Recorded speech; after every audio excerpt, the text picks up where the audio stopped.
Buenas tardes. Queremos darle la más cordial bienvenida a nombre de Penguin Random House a través de su sello editorial Montena y de la Feria Internacional del Libro Infantil y Juvenil y el Centro Nacional de las Artes a esta presentación que, si bien en la pantalla solo está una portada, realmente son dos presentaciones en una. O sea, vean que aquí también tenemos el Buen Fin, estamos aprovechando para presentar dos por uno. exactamente, que es el inicio y la parte media de una trilogía que nos llena de mucha emoción, que, como lo es Muerte en San Jerónimo, de Óscar de Muriel, para quien pido un fuerte aplauso, por favor.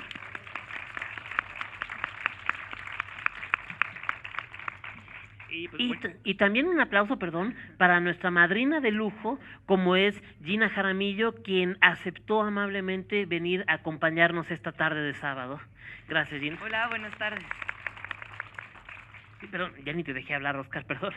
No, iba a decir que gracias por venir en lugar de irse de compras. Mejor Pueden venir de compras aquí. Pueden venir de compras aquí, exactamente, comprar libros. Es Sí. excelente regalo de Navidad. Navidad, Día de Reyes, y se acerca San Valentín también, vamos aprovechando varias, Sí, por supuesto, varias sí. festividades. Y, pues bueno, entramos en materia. Muerte en San Jerónimo. De entrada hay algo que me llama la atención de Oscar, siempre anda matando personajes. A Oscar lo conocimos ya hace un par de años aproximadamente, cuando nos presenta un proyecto que es las aventuras de Frey y McRae, esta serie de detectives, y empezamos con la fiebre de la sangre es el segundo, perdón. La sonata del diablo, perdón. La sonata del diablo, posteriormente La fiebre de la sangre, ya era donde estaban estos dos detectives que eran como The Odd Couple, esta pareja, como decías, si la PGR llegara a Scotland Yard, más o menos era, o al FBI, y uno pensaba, bueno, Oscar ya demostró que tiene muy bien dominada la novela policíaca, ¿qué más puede hacer? Y llega el angelito y un día nos dice, oye, tengo una idea. ¿Cómo ves si metemos una novela de detectives, pero con Sor Juana Inés de la Cruz como protagonista? Digo, si nos acaban de tumbar de los billetes de 200, que continúen las portadas. Hay que conservarla, Sí, hay que conservarla a la vista, así es. Sí, y pues de entrada sonaba interesante esta premisa, Sor Juana Detective.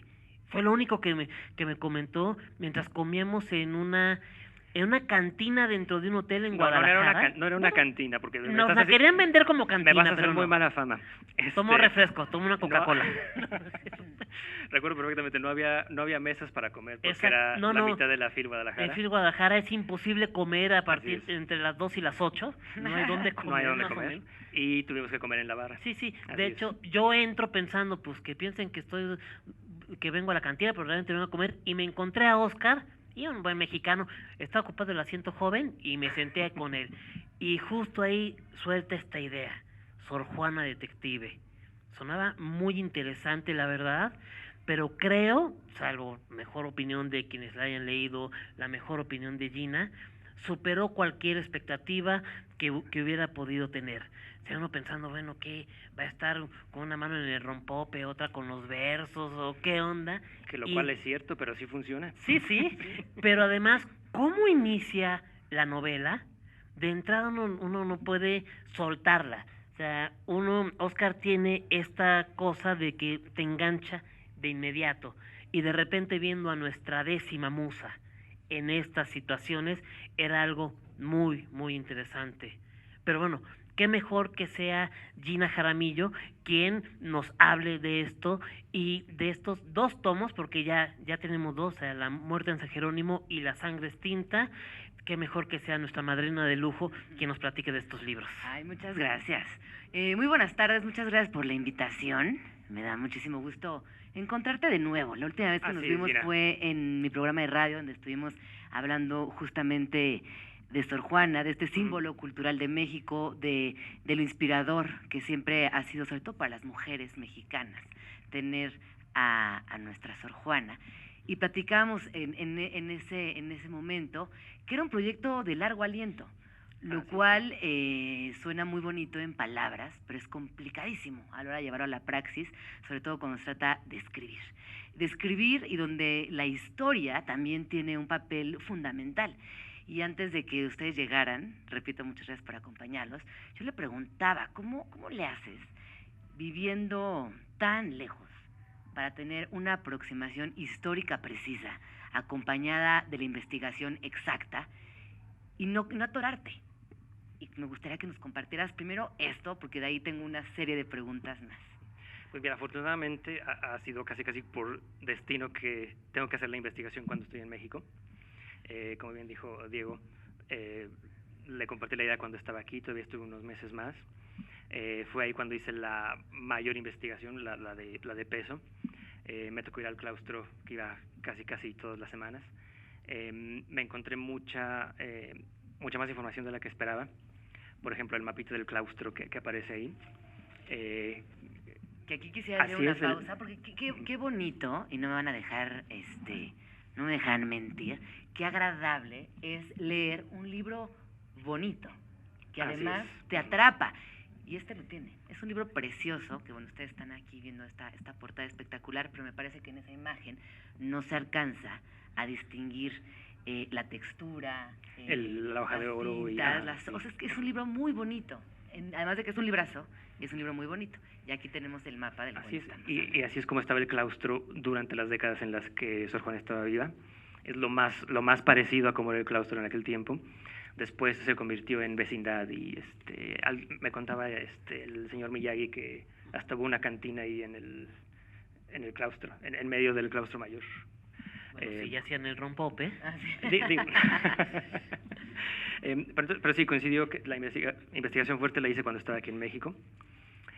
Afortunadamente ya hay mucha información y muchas fuentes digitales. El mapa de la Ciudad de México que aparece, de hecho, está en el archivo de Banco de México. Le hicimos nada más un poquito de make-up para que se viera un poquito más moderno y más fácil de leer.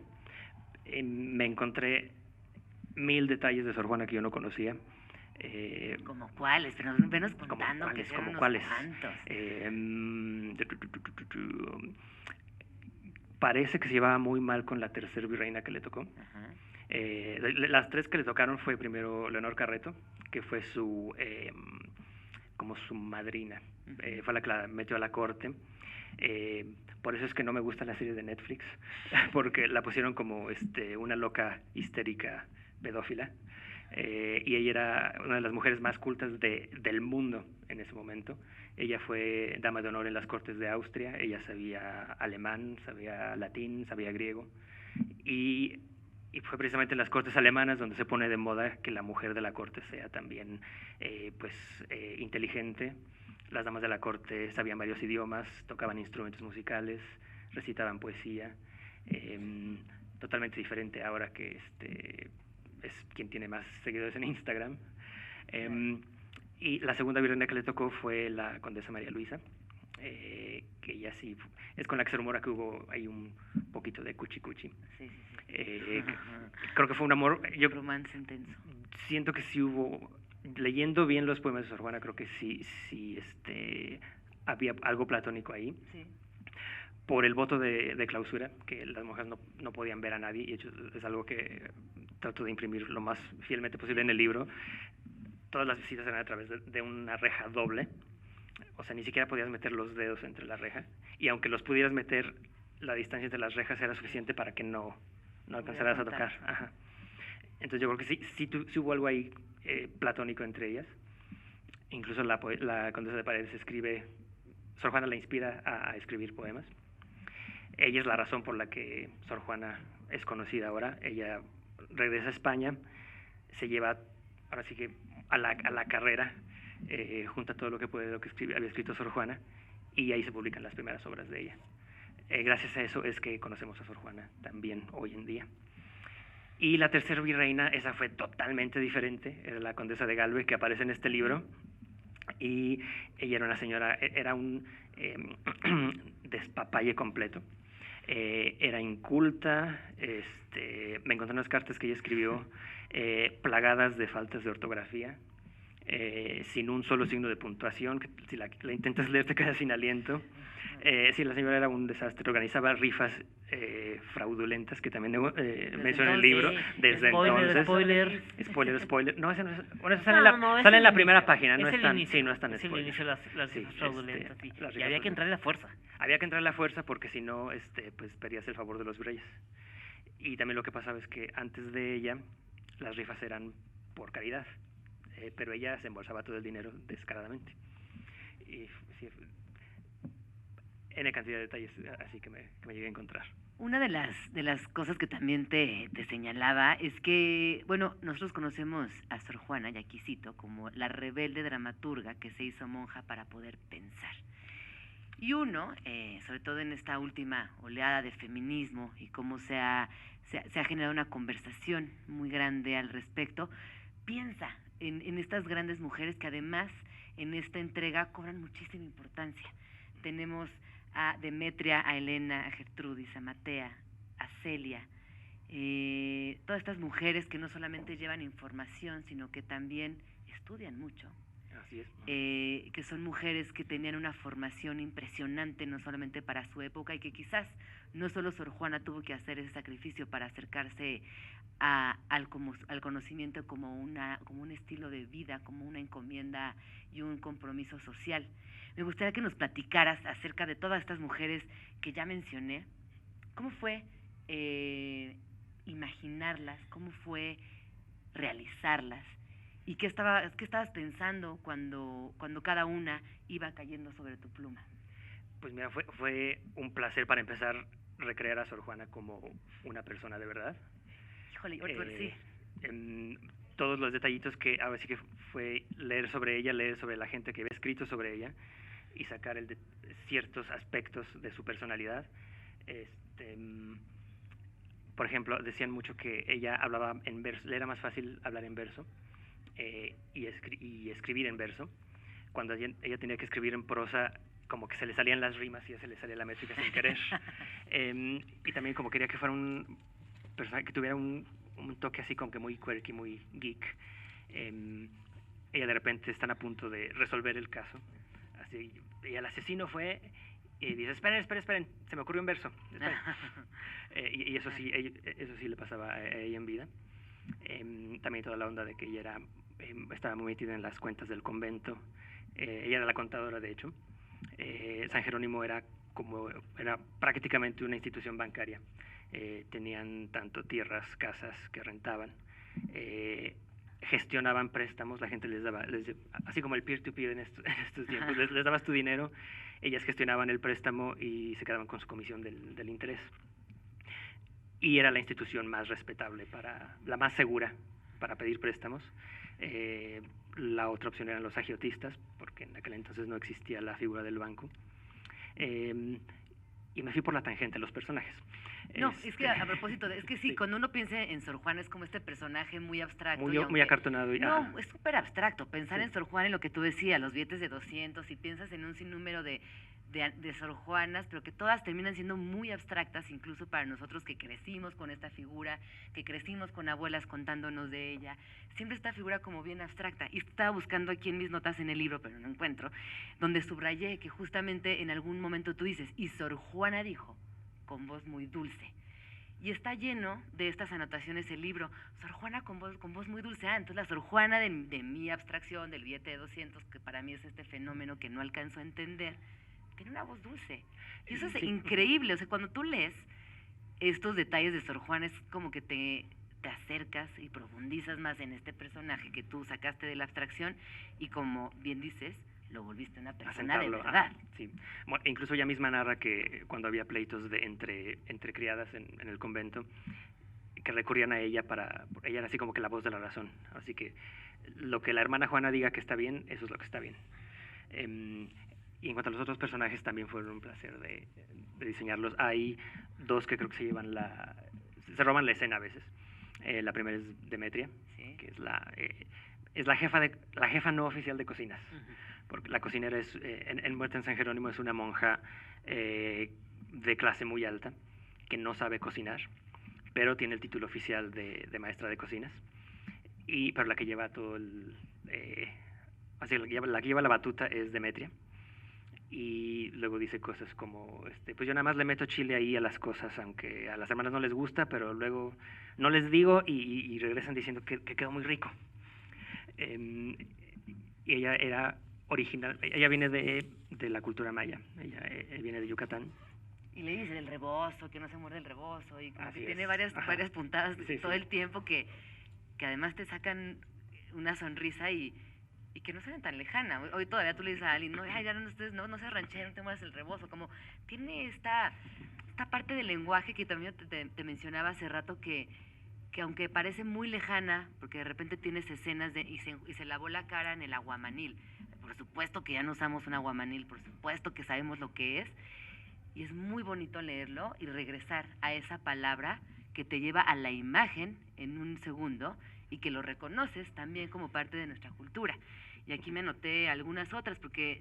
Cara de chinicuil. Cara de chinicuil, aguamanil, el jubón repleto de dinero, se van de jerga, o sea, todo de juerga, perdón, todo el tiempo tienes este juego con el español antiguo que hace que nos regreses también ahí y que me parece que las generaciones, sobre todo más jóvenes, los chavitos, se van a divertir mucho y me atrevería a decir que van a ir al diccionario varias veces a ver de qué estás hablando. Y también hay mucha nostalgia ahí, porque así hablaban mis abuelas, así hablaban mis difuntas tías, diciendo, la vecina tiene patas de chichicuilote,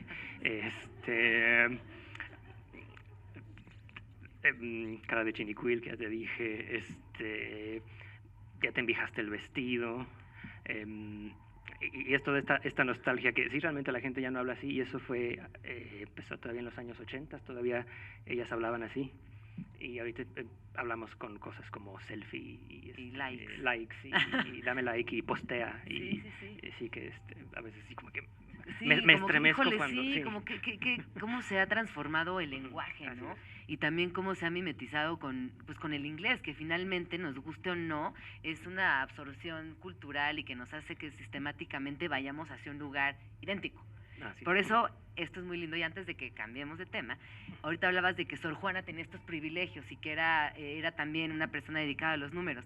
Hay una parte bien bonita que dice: Sor Juana se encerró en su celda para trabajar, de nuevo pidiendo que nadie le interrumpiera, a menos que fuera una emergencia. Alina no tenía tantos privilegios, así que tuvo que almorzar en el refectorio con las otras hermanas. Y ahí nos damos cuenta que sí, pues que finalmente Sor Juana sí tenía ciertos privilegios que además le permitían seguir escribiendo, seguir estudiando y seguir siendo esta mujer distinta a todas las que la rodeaban, incluso en su época. Sí, de hecho, ella era una, me atrevo a decir, la figura más importante del convento, incluso más que la madre superiora. Toda la influencia que ella tenía con los virreyes era prácticamente su responsabilidad. También cuando se fue la condesa de Paredes y llegó la condesa de Galve, toda ignorante, San Jerónimo perdió mucha influencia. Y sí, me imagino también a Sor Juana sintiendo, es que yo soy responsable por toda la orden, todo el prestigio de la orden, mucho ha venido gracias a lo que yo he hecho. Por eso es que ella tenía tantos privilegios. La dejaban no asistir al almuerzo en el refectorio, que era obligatorio para todas las otras hermanas. Su celda, por lo que se ve en el mapa, estaba ahora sí que en el punto más conveniente del claustro, estaba en el claustro principal. Y también ella tenía, pues como llevaba todo el dinero, pues sí, también el convento decía, pues sí, como que nos hacemos de la vista gorda y la dejamos que siga haciendo sus cuentas y sus negocios y sus poemas, porque le hace bien a la orden en general. Oye, Oscar, cuando piensas en San Jerónimo, en el convento, ¿qué representa hoy en tu vida? ¿Qué es para ti? ¿En qué se ha convertido con todos estos años de investigación, de trabajo? Obviamente hay un afecto de por medio. ¿Qué significa hoy para ti? ¿Y cómo empezó también esta curiosidad? ¿Qué te hizo comentarle en Guadalajara acerca de esta idea? ¿Dónde surge? Bueno, surge como en el 2014, algo así.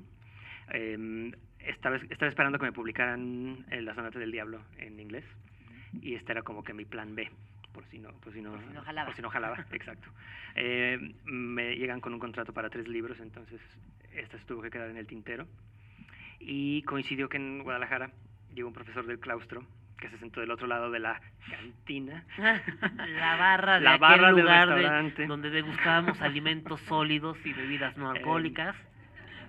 Y sí le comenté que tenía esta idea, y él me dijo, es que nadie ha puesto a Sor Juana así, nadie ha escrito siquiera ficción con Sor Juana. Exacto, ni mucho menos. Te metiste con una de nuestras, perdón por la expresión, una de nuestras vacas sagradas, sagradas, de nuestras grandes figuras, y además, empezando con cuerpos escabechados en el convento, o sea, a ver qué está pasando aquí.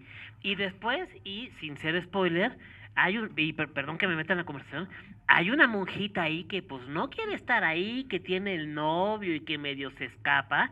Está retratando cosas que uno sí normalmente escucha en las monjas y piensas en el rompope, en las oraciones, pero todas bien portadas, y llega la hora y se encierra, ningún pensamiento impuro. Y esta monjita, ay, condenada, pasaba más tiempo en penitencia que fuera de la celda prácticamente. Te adelanto una frase del tercer libro. Alguien va a decir que Sor Andrea ha sido tomada más veces que Constantinopla. Y también me acuerdo de la frase que metí en esta de ¿es el arzobispo Aguiar? No, es el padre Núñez quien dice, el confesor de Sor Juana, que dice es que Sor Juana tiene la vocación más aguada que Atole Placero.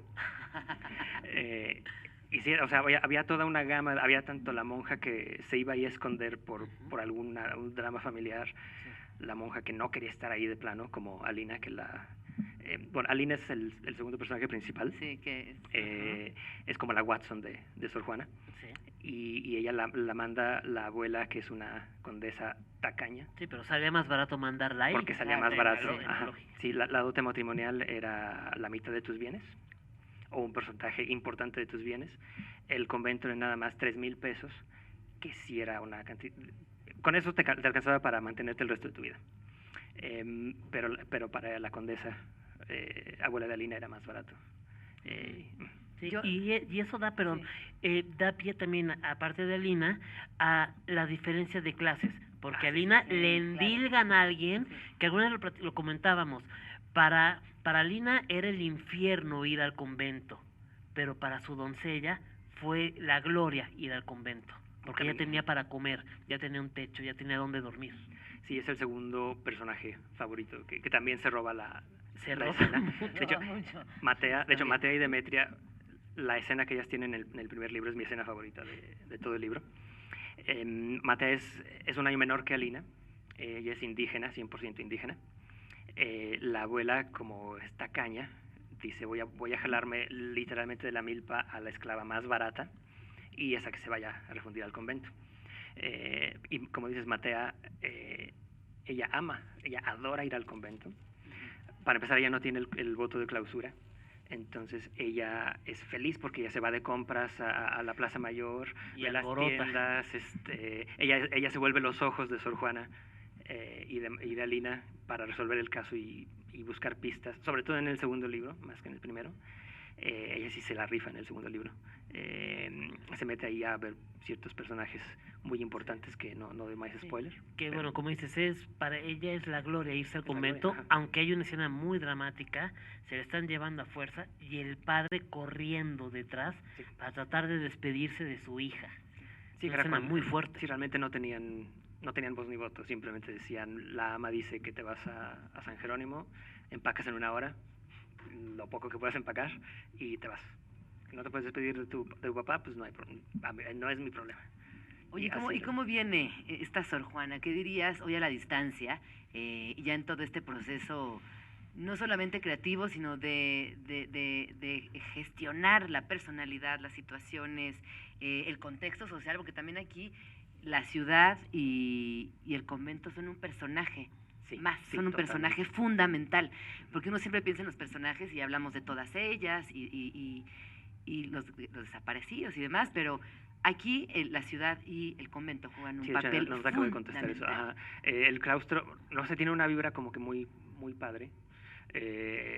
La gente que crea eso, yo siento que se quedaron ahí las vibras de cientos de años de monjas que vivían ahí y entraban ahí y a pasarte los 30, 40 años que te quedaban de vida, te enterraban ahí mismo. Se rumora que los huesos que tienen ahí son de Sor Juana. Yo hasta que no me traigan el ADN, no creo. Pero sí tiene una vibra muy, muy padre. También tiene una historia fascinante el claustro, como comento. Toda la historia de México se refleja en la historia del claustro, desde la colonia, todo el dominio católico, al siglo XIX, que fue la guerra de reforma y que se disolvieron todas las órdenes religiosas. Se perdió gran cantidad de todo el acervo y de todo el archivo en el claustro, que esa sí fue pérdida total, irreparable para la historia de México. Todos los libros de cuentas que llevaba Sor Juana pues se perdieron. La teoría es que el papel se vendía por kilo, para que me acuerdo cuando era chico, los dulces se los vendían en cucuruchitos de papel de estraza, y es probable que así hayan terminado los libros de San Jerónimo. Claro, muy probable. Es muy probable. Después de eso se vuelve colegio militar, hasta 1910, que Antonio Rivas Mercado, que diseña el Ángel de Independencia, el gobierno no tenía para pagarle, no había fondos para variar. Para variar. Y le dan el claustro como pago por haber diseñado el Ángel de la Independencia. Antonieta Rivas Mercado, su hija, lo agarra de bodega y para hacer fiestas. Yo estoy seguro que ella no sabía de Sor Juana, porque no se escribió nada de Sor Juana hasta que Amado Nervo se encontró ahí sus escritos empolvados en Madrid. Entonces estoy seguro que ella no lo sabía. Después eso le pierde un poco la pista. No sé si ellos la vendieron o porque la historia trágica de Antonio Rivas Mercado, que acabó en suicidio. No recuerdo bien qué pasó entonces. La familia como que se vino abajo. Y fue cuando queda ahí?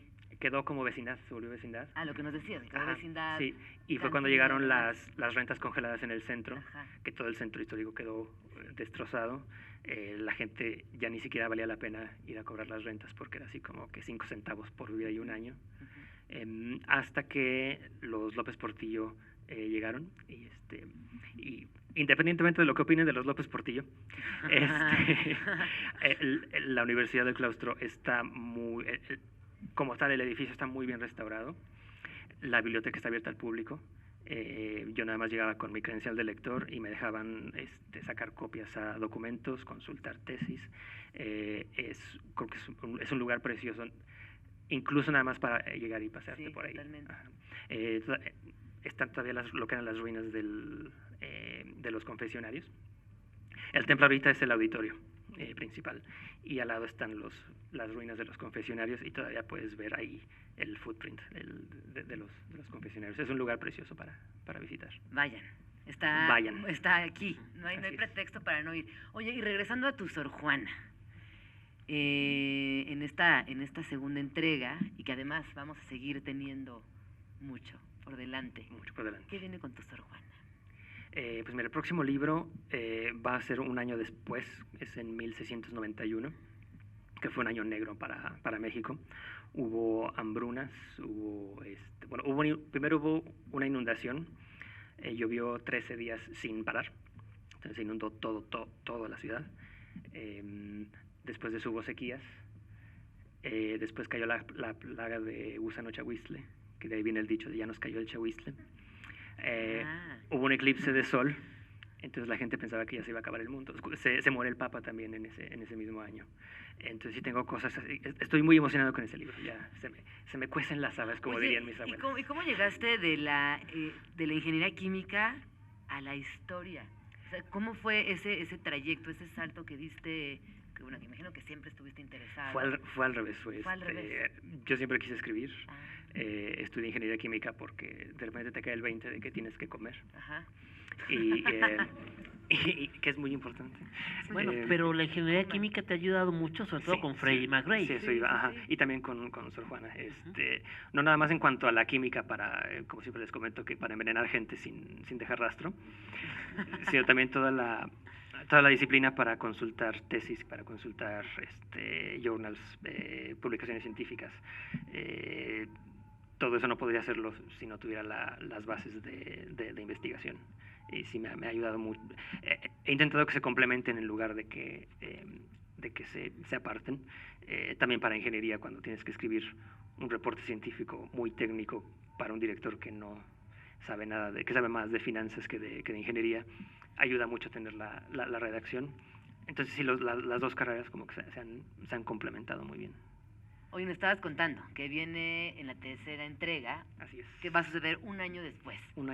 Como año y medio después, algo así. Ajá. Que fue un año terrible. Terrible. Y luego el 92 se vuelve peor, porque fue cuando fueron la hambruna no se sintió sino hasta el 92, que fue cuando se acabaron las reservas de maíz y hasta de trigo, incluso los mismos españoles estaban ya pasando hambre. Se incendia el Palacio Nacional, o sea, hubo un tumulto horroroso.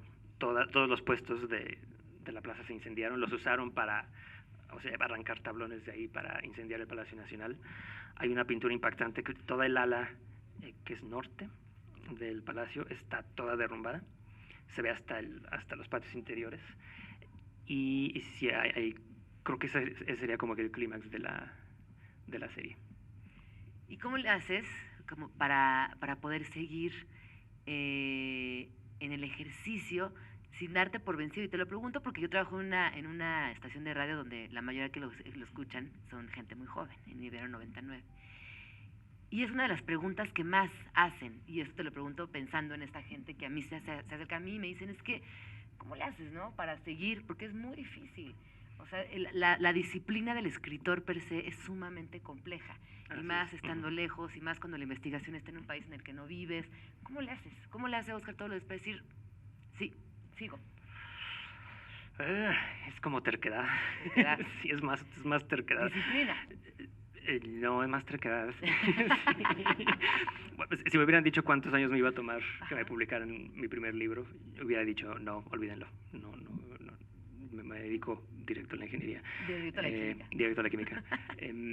Pero sí, o sea, no te puedo decir lo gratificante que es venir aquí a presentar mi libro a donde yo venía a los 5 o 6 años. Que te comentaba que entonces las columnas estas se veían así enormes, como si esto fuera la catedral, y ahorita así como que está más chiquito de lo que yo pensaba.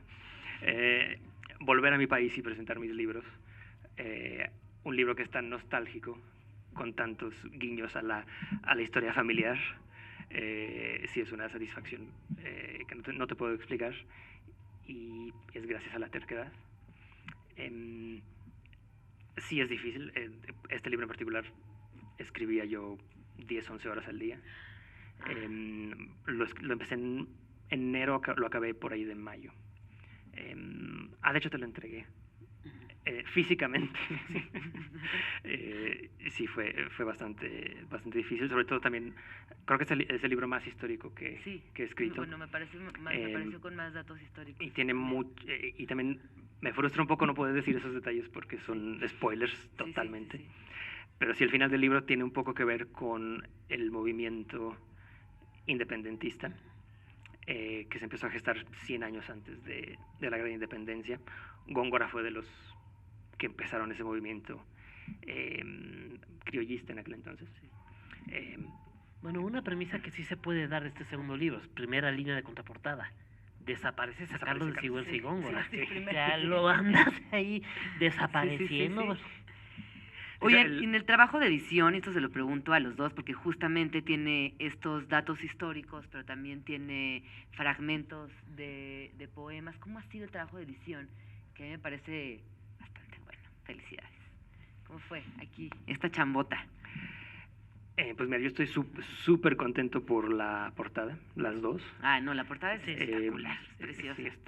Sí, sí, agradezco mucho que me hayan hecho caso cuando dije, quiero que sea como billete de 200 pesos, pero no escaneamos un billete de 200, no, tampoco llegamos a eso. Y también eso me encanta porque todo fue hecho a mano.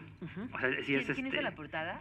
La portada aquí está, el crédito es Javi Cruz, que es un hallazgo que hizo Scarlett Perea, diseñadora de la editorial, que bueno, no pudo venir hoy porque se nos olvidó invitarla. Bueno, no nos pudo acompañar hoy. Pero incluso el trabajo de los bocetos que nos iba mandando, las ideas, la retroalimentación, comentarios, algo que fue sensacional de Javi desde el primero. Hay un cinismo en la cara de Sor Juana en la primera portada, una picardía que tiene, que eso era lo que había que resaltar sobre todo. Sí, también los mapas que están incluidos, y que yo sí soy, es mi lado ingeniero, que es muy quisquilloso y que el detalle tiene que ser así exacto.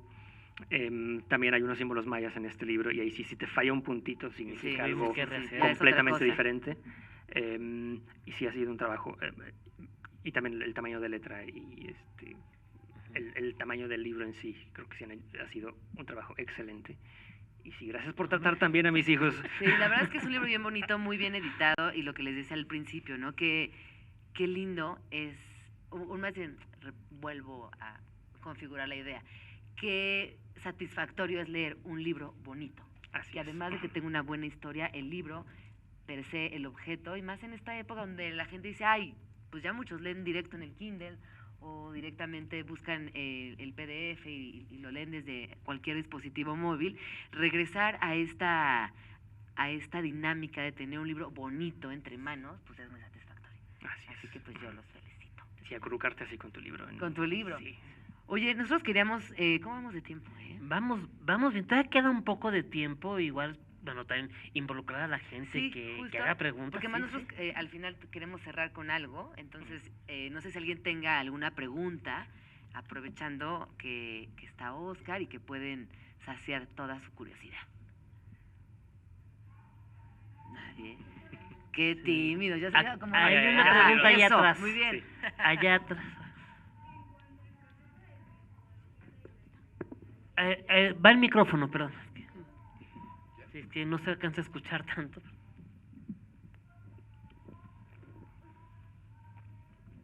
¿Qué tan difícil fue documentarse en cuanto a los textos? Entiendo que pues el acervo estaba como a tus manos, pero ¿qué tan difícil fue leer y informarte, interpretar esa información para redactarlo en un libro como este?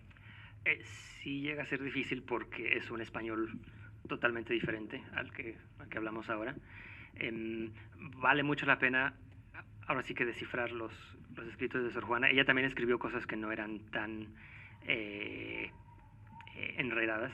Escribió unos villancicos preciosos, puse unas citas aquí. Pero sí, descifrar el español antiguo sí es complicado. Me encontré muchas más fuentes de las que yo esperaba. También, tanto en los libros físicos en el claustro como libros ya digitalizados, que por ejemplo todas las obras de Góngora, o casi todas, las que se conoce de él, están la mayoría digitalizadas. El mapa de la ciudad que dije te metes al website del Banco de México y puedes ingresar al mapa. Creo que sí hay mucha más información a la mano y mucho más sencillo de lo que uno puede llegar a pensar. Y también, afortunadamente, la gente, profesores del claustro, han sido muy accesibles, porque yo pensé que me iban a cachetear cuando les dijera te iba a preguntar eso, ¿eh? Yo venía ya... No sé si preguntar. No, sí, yo estaba... Pero mira, qué bueno que lo sacaste. Yo venía espantado porque dije ya, esto fue sacrilegio. Me van a prohibir sí, no me van a volver a dejar entrar al claustro. Pero no ha sido, la respuesta ha sido muy, muy, muy padre. Y sí, la información hasta ha sido mucho más accesible de lo que esperaba. Que justo, yo pensaba que iban a opinar ¿no? Como los que no permiten que toques a Sor Juana, los puristas de Sor Juana. Hola, buenas tardes. Ay, Dios. Hola. Lo sentí muy enfrente del micrófono. Voy a salirme un poquito del tema. Yo me voy a ir un poquito más a la Sonata del Diablo. Ah, sí, perfecto. Algo que me impresiona, como bien lo dijo Diego, es la manera en que escribes, que es muy adictiva, pero yo creo que la palabra para mí es potencia. Cada vez que vas leyendo las escenas de la sonata, va aumentando de escalera tras escalera tras escalera, y llegas a un punto de clímax que yo digo que es una bomba de Hiroshima que explota, que lo único que tienes que hacer es decir, ¡ay! ¿Qué está pasando aquí? Y entonces la pregunta que te quiero hacer es,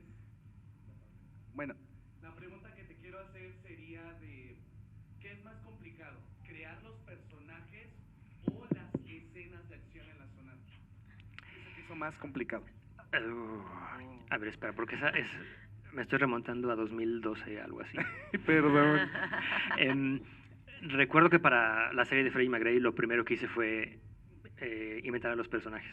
De hecho, toda la historia de la serie es la historia de Nueve Uñas McGray, de la hermana loca que mata a sus papás, y toda la onda sobrenatural que viene de allí. Y después darles... Así que la historia de los personajes, el arco de toda la serie fue lo primero que se me ocurrió. De hecho, ya sé en qué va a terminar el último libro de la serie. Fue como que muy natural, la verdad. Fue así como avalancha, que todo empezó con que quiero un personaje... Un amigo me dijo que mis libros eran muy fresas y vanilla. Entonces me dijo que tenían que tener más mutilación. Entonces le hiciste caso. Le hice caso, entonces le corté el dedo a mi detective principal. No le podía cortar una pierna porque, digo, hay logística, no se puede poner ahí a perseguir a los malos con una pierna nada más o sin un brazo. Y todo de por qué perdió el dedo, y luego, ok, la hermana, y luego por qué la hermana, y todo fue así como una avalancha. Los casos, fue más difícil diseñar todo el caso, porque de hecho hasta lo hice con hoja de Excel, porque estaba muy compleja esa trama. Wow, hoja de Excel. Nunca había escuchado algo así. Me sí, encantas. Me encantas. El lado ingeniero. Exacto, el lado ingeniero. Sí, yo les paso el tip. Bueno, pongo a mis personajes fechas y así sé lo que está haciendo cada personaje en todo momento. ¿Lo deberías de poner aquí? Oye, está buenísimo. Sí, es mucho spoiler, pero sí, es así como que para publicarlo en unos 20 años cuando sea así la versión comentada. Comentada, así es. Y la segunda pregunta, en el caso de Muerte en San Jerónimo, sabemos que tienes también unas escenas muy tétricas, muy oscuras, también estos temas como que con demonología. ¿Consideras a tus propias obras como obras de culto o no? Ojalá que sí. Mira, bueno, tengo aquí a mis fans que me hacen mi fan art preciosa. Están volviéndose series de culto. Por ejemplo, Freddie McGray, oficialmente, donde más los leen es en Alemania. Y sí me llegan correos de fans. Y sí se están volviendo series de culto, tanto allá como acá. Afortunadamente, estoy muy contento. Que por algo eso. que tienes, que bueno, quienes ya han estado en estas presentaciones, es la tercera vez que presentamos en feria, las primeras dos en el Parque Bicentenario, donde comprabas tus trajes, o sea, ahí cerca. Quedaba la tienda ahí. Bueno, esos son mis rumbos. Sí. Esos son mis Y rumbos. bueno, ahora donde venías cuando tenías 6 años, o sea, Así es. finalmente sedes que no han sido desconocidas para ti, pero lo que comentamos desde un principio es un mexicano que inicia su carrera en otro país, en otro continente, escribiendo en un idioma que no es el suyo, y que más bien, de hecho, tienes que escribir tus libros, bueno, Muerte en San Jerónimo no, pero sí Freddie McGray los tienes que escribir 2 veces. Prácticamente sí. Sí, porque los escribes primero en inglés y luego tú mismo haces la versión al español. Sí, luego todo el humor entre Freddie McGray es que uno es escocés y el otro es inglés, y la diferencia de clases, todo el idioma que ellos hablan es completamente diferente. Sí. Y sí, hay muchas cosas que no hay equivalencias entre el inglés y el español. Entonces sí, por eso luego McGray habla así más como que rancherote, y Frey habla un poquito como el español, un poco, incluso a veces hasta más ibérico, que sería más o menos la equivalencia, pero sí es prácticamente volverlo a escribir. No sé cómo lo voy a hacer con Muerte en San Jerónimo, con todo el lenguaje que me decías. Sí. Y también todos los mexicanismos, porque aquí sabemos más de Europa, claro, que en Europa se sabe de México. Entonces, sí, por ejemplo, en Muerte de San Jerónimo hay un capítulo que se llama Mango Petacón, con toda la connotación que lleva un mango petacón. ¿Cómo las hace con las referencias gastronómicas también? Exacto, el manchamanteles, tablecloth stainer, no sé cómo lo voy a poner, the tablecloth blemisher, algo así. Sí, voy a pensar en eso hasta que acabe de traducir Freddie McGray. Interesante. Okay. Sí. No, y que justo en aquella conversación que tuvimos hace, ¿qué fue, un año? Pues, es que tuvimos varias. Bueno, fue hace una tiempo. larguísima, que, Sí. que se nos fue el tiempo y estuvimos hablando mucho rato, llegamos a ese punto también de las traducciones, del ejercicio que implicaba este reto de traducción desde el autor y también el privilegio que es que tú puedas traducir tus propias obras. Sí, porque para los otros idiomas tienes que confiar ciegamente en el traductor. Y de hecho conocí a una escritora, ella es de Islandia, no me acuerdo de su nombre, y ella escribe en inglés. Y me dijo que ella escribió un libro en inglés, la editorial se lo tradujo, o alguien más se lo tradujo al islandés, y que ella lo leyó y dijo, está muy bien escrito, está muy bien, es la traducción, pero este no es mi libro. No reconozco haberlo hecho yo. Entonces también por eso es un poquito mi aprensión de que yo lo quiero traducir. Sí, y que es un debate que también pues lleva siglos, ¿no? Esto de las traducciones, cuánto se pierde en la traducción, cuánto se aporta, hasta dónde el traductor a veces se toma ciertas libertades que terminan siendo atroces o no. También hay traductores excelentes que les hacen grandes favores a los libros. En fin, ese es un tema que da para rato. Da para una conferencia completa. Así es. ¿Alguien más por ahí? ¿Alguna otra pregunta? Ok. Primero quería felicitarte mucho por tus libros, todos. Las portadas están geniales. De hecho, fue por lo que llegué a tus libros. Yo ya los vi y dije, ¡ay, esta portada está genial! Es La Sonata del Diablo. Y pues tus historias me súper encantaron. Y de hecho, también estoy estudiando para ingeniería. Igual, excelente. Igual uno de mis sueños también es poder escribir un libro. Y de hecho, cuando yo terminé de leer tus libros, volví otra vez a querer escribir, porque ya lo había dejado un tiempo. Dije, no, yo creo que no va a salir ninguno, pero cuando enteré de que pues sí, tú eras mexicano y estas historias de las criaturas sobrenaturales, todo este misterio, pues me enamoró mucho. Igual cuando entonces vi el primero que escribiste de Sor Juana, creí que era la tercera parte de Frey y el 9 uñas. Sí. Y saqué de onda. Yo ya cuando leí dije, no, esto no es, pero es muy diferente, pero igual muy bueno. Escocia, sí. Sí. O Frey en San Jerónimo. Eso no estaría mal.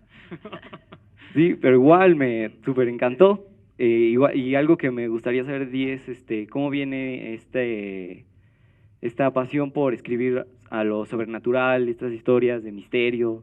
¿Qué es lo que te lleva para escribir esto? Pues creo que toda la influencia que tuve desde la infancia, los libros que me gustaba leer.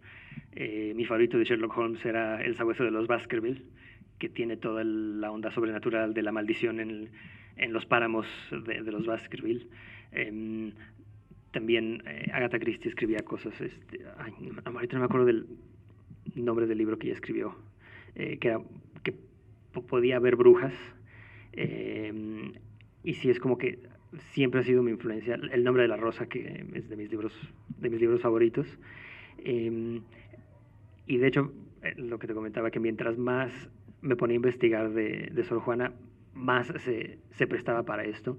Toda la atmósfera de estar en el convento, las velas, el incienso, los crucifijos, toda la onda precolombina que también aparece en los dos libros. El encierro, la claustrofobia de no poder salir de un lugar en el que están sucediendo asesinatos, que también es muy clásico de la novela negra, sobre todo la británica. Y sí, como que no sé, siempre ha sido el tema que más me ha interesado. Sí. Sí, pues, tristemente, muchas gracias. Se nos está acabando el tiempo. Tristemente, antes de que cerremos esta presentación, comentarles, Oscar va a estar aquí afuera firmando ejemplares para quien así lo desee, y no nos resta más que agradecerles que nos hayan acompañado en esta presentación. Gracias también a ti, Gina, por acompañarnos, por ser la madrina de esta serie. Es la primera vez que se presenta estos dos libros, entonces no resta más que agradecerlos, y a ti, Oscar, por estas historias, por darnos esta nueva imagen yo ya no veo a las monjas iguales. Después de esto, o sea, te encuentras una en la calle y andas pensando. Además, yo curiosamente en la casa tengo una obra chiquita de una artista chilena que llegó a mis manos porque mi cuñada se le olvidó una vez. Bueno, total que la obra está en la casa. Y es una ilustración de una camioneta de monjas. Y como dice The Big Mystery, y es que siempre es un misterio, esas camionetas, esas vans llenas de monjitas que van, vienen y que no sabes qué está pasando adentro, no las vuelves a ver de la misma manera. ¿Leemos o ya no leemos? ¿Nos queda tiempo para...? ¿Nos queda tiempo o ya no nos queda tiempo? A ver, ¿cómo estamos de tiempo? Sí, no. No. Ok. Pues ni modo. Pues es que lo que pasa, tintero. que uno se queda picado platicando con ustedes. Sí. Pues bueno, compren el libro y vayan a la página 109, 109. Imaginen lo que los hubiéramos leído. Así es.